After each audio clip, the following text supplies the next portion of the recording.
Kuasa hukum Panji Pragiwaksono Haris Azhar menyatakan materi stand up komedi Panji tidak bisa dipidana karena tidak mengandung muatan pidana.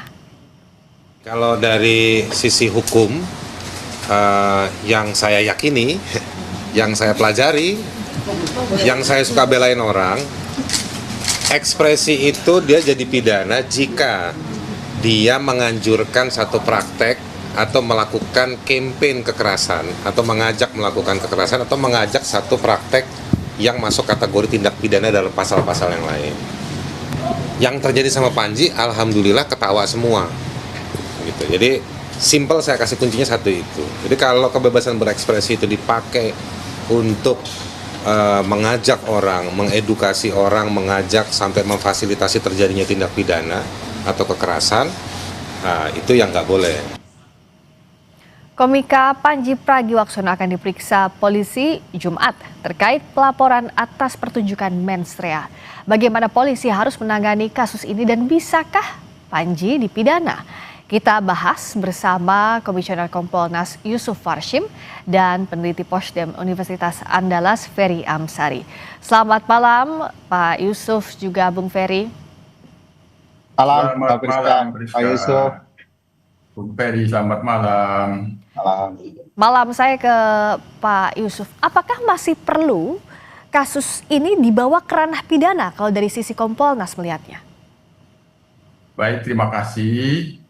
Jadi tentu dalam pantauan Kompolnas ini kasus yang membawa Panji kan berawal dari adanya laporan, adanya pengaduan itu. Nah, yang kita pantau, yang kita pahami, ada masyarakat yang menggunakan haknya membuat pengaduan dan laporan. Nah, tentu proses dalam hal penerimaan laporan ya tentu memang standarnya kan polisi, Polri memberikan pelayanan. Bagaimana prosesnya? Ketika itu ditindaklanjuti pelayanan itu dalam tugas yang kita sudah pantau, ini dilakukan tindak lanjut penyelidikan, maka proses penyelidikan ini dipastikan tidak terjadi penyalahgunaan kewenangan.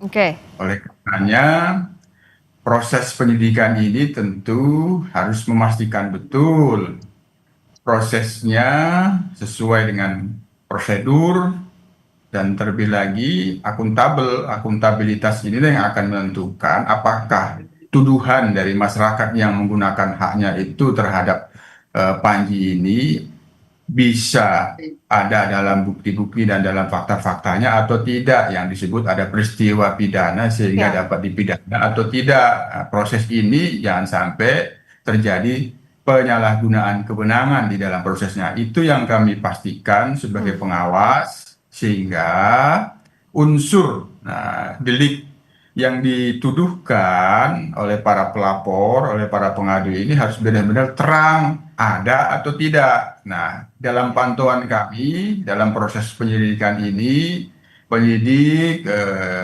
berproses melakukan pemeriksaan, permintaan klarifikasi. Ini kan penyidikan, undangannya pun undangan klarifikasi, bukan panggilan. Nah, kalau disebut di surat itu panggilan, itu tidak sesuai dengan prosedur undangan klarifikasi, termasuk ada saksi-saksi yang dimintakan klarifikasi, ada ahli. Nah, kami lihat ada majelis ulama. Nah, apakah majelis ulama ini memberikan klarifikasi? Nah, tentu ini yang kita tunggu. Nah, kalau bisa juga penyelidik kita dorong proaktif. Nah, ini kan ada nama NU, nama Muhammadiyah, ya dimintakan dikoordinasikan saja secara keorganisasian, karena bagaimanapun ketika mereka dimintakan sebagai saksi pasti memberikan jawaban, keterangan, klarifikasi yang resmi yang itu dipertanggungjawabkan oleh organisasinya. Pak Yusuf. Jadi pasti tadi itu ya. tidak bisa diburu-buru Iya, gitu. jadi klarifikasi dimintakan berbagai pihak, termasuk penyidik juga harus betul-betul transparan dan akuntabel, Bung Ferry. Nah, dalam kasus ini sebenarnya, apakah ada pintu masuk unsur-unsur pidana dari yang disampaikan oleh Panji dalam mens rea? Dan setelah proses yang berjalan sejauh ini, apakah semestinya kasus ini dilanjutkan atau tidak? Laporan itu ditindaklanjuti atau tidak kalau dari sisinya Anda, Bung Ferry? Ya, pertama tentu saja sebagaimana yang dikampanyekan Panji selama ini bahwa dia melakukan pendidikan politik dan kesadaran berhukum, dia tentu harus merespon panggilan ini sebaik-baiknya warga negara. Dan menurut saya dia sudah mencoba melakukan itu dengan pernyataan-pernyataannya. Pertanyaan adalah soal efektivitas penanganan perkara. Apakah perkara-perkara seperti ini perlu ditindaklanjuti? Ya. Kalau secara dari awal sudah banyak hal yang perlu dipertanyakan. Misalnya saya sering mengulang bahwa pelapor ternyata bukanlah warga NU Muhammadiyah. Lalu tiba-tiba muncul pelapor lain, lalu naik perkara lain seperti yang di Toraja, gitu ya. Jangan-jangan besok-besok perkara yang dulu soal kucing pun akan dinaikkan, gitu ya, terkait Panji. Jadi seolah-olah ada kasus yang dicari-cari untuk kemudian menjerat pelawak ini. Namanya saja sudah pelawak, acaranya acara lawakan, diundang orang sadar untuk menonton untuk lawakan. Kenapa kemudian diseriuskan dengan pasal-pasal? Ya? Harus diingat bahwa apa yang dilakukan dan dituduhkan Panji itu semua adalah mekanisme pendidikan politik melalui lawakan. Dia misalnya menganjurkan pemilih tidak hanya menilai orang dari ibadah yang terlihat, tetapi memastikan dari track record orang. Bukan pendidikan politik kesadaran berpemilu kepada warga negara. Kalau orang-orang yang kemudian membangun kesadaran berhukum, berpemilu, berdemokrasi, sedikit-sedikit dilaporkan, lalu kan ini merusak konsep pendidikan dalam berbagai ruang yang ada. Memang orang harus diperlakukan sama, tetapi tidak semua hal yang sama diperlakukan untuk setiap orang. Itu namanya konyol. Nah, kita tahu bahwa laporan kepolisian itu ada yang dimentahkan karena tidak kuat subjeknya, objek perkaranya. Oleh karena itu, jangan memubazirkan waktu teman-teman kepolisian untuk perkara-perkara yang tidak wajar seperti ini. Banyak perkara lain yang harus secara profesional dilakukan oleh kepolisian. Dan saya sebenarnya oke saja ini ya memang karena ada laporan tentu akan ditindaklanjuti. Tetapi jangan timbul kesan bahwa ini dicari-cari. Karena begini, Panji ini menurut saya direspon positif oleh publik karena dia jujur menyampaikan apa yang dia lihat, dia dengar dan dia rasakan. Kalau kemudian orang yang kemudian menyampaikan kebenaran itu semuanya dipidanakan, apakah kita tidak terjebak dengan kriminalisasi? Padahal penjahat sesungguhnya tidak pernah kemudian disentuh. Sehingga orang suka dan puas terhadap langkah-langkah kepolisian. Menurut saya begini, polisi tidak boleh terjebak kepada perkara-perkara yang ditangani hanya akan menambah tinggi tempat jatuh kepolisian di mata masyarakat. Polisi bahkan harus menunjukkan secara profesional dia membela warga negara yang punya niat baik, mencerdaskan warga negara. Itu paling esensial dari perkara ini. Nah, kalau setiap orang bisa ya, silakan sedikit lagi dulu, Bung Ferry. Gimana? Bagaimana tadi? Anda mau melanjutkan sedikit lagi sebelum saya beralih? Ya, bagi saya, kalau kemudian polisi terjebak dengan laporan-laporan ini, atau bahkan menjadi bagian menindaklanjuti perkara ini, kasihan institusi kepolisian kita. Di tengah pertanyaan orang soal institusi ini, dia mengurus perkara yang semestinya dia tidak urus. Kalau bicara soal, ada dua hal yang jadi pertanyaan publik sekarang, Pak Yusuf. Satu soal kebebasan berpendapat. Bagaimana kebebasan berpendapat itu dicerminkan dalam kasus ini? Apakah artinya warga yang menyampaikan pendapatnya ya bisa dipidana? Yang kedua, agar tadi pertanyaannya Bung Ferry tidak dicari-cari, apa yang harus dilakukan polisi penyidik dalam menindaklanjuti laporan atas Panji Pragiwaksono? Kita bahas usai jeda di Sapa Indonesia Malam.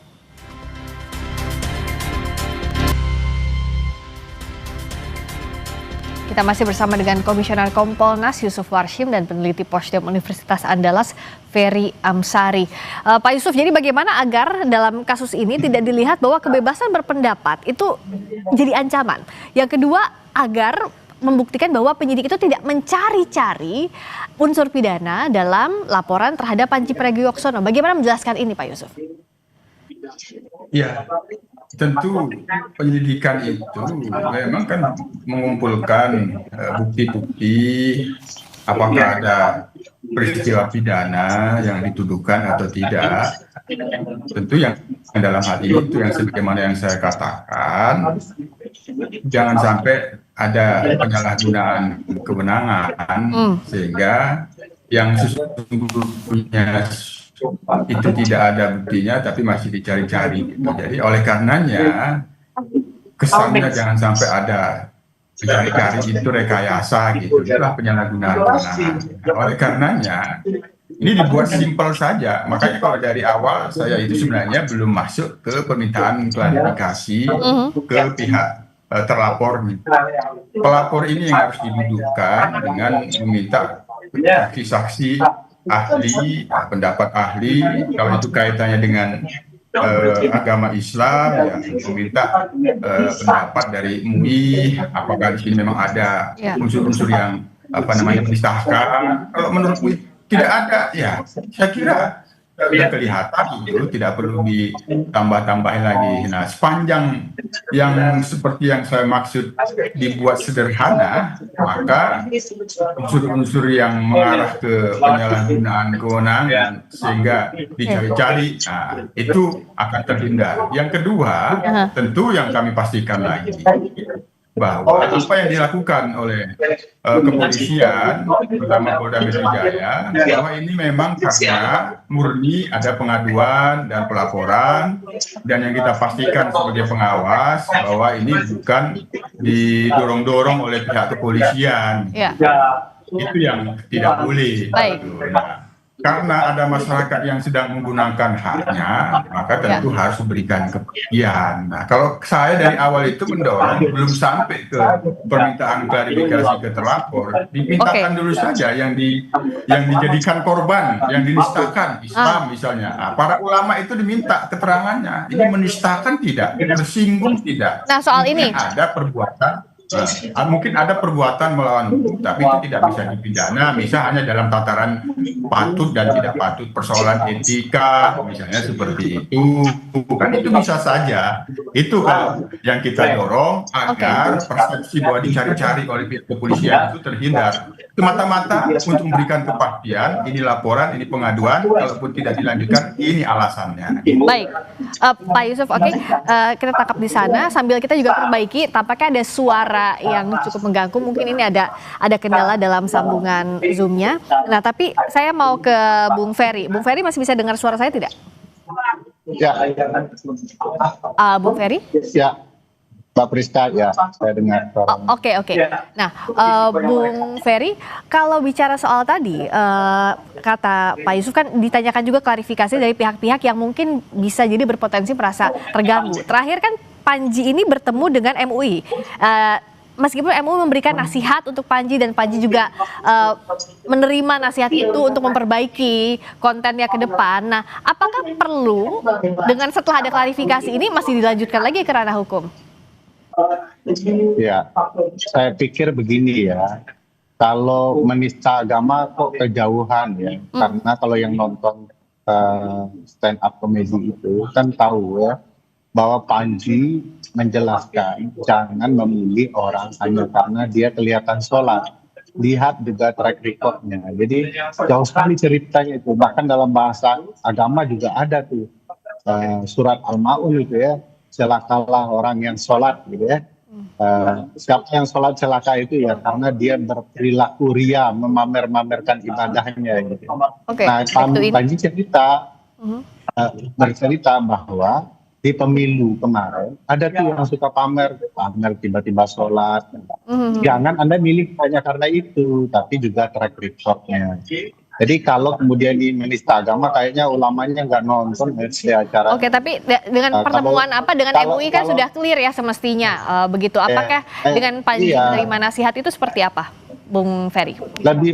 Bagi saya lebih menista ya negara kalau bergabung dengan board of peace ya, itu menista agama betul.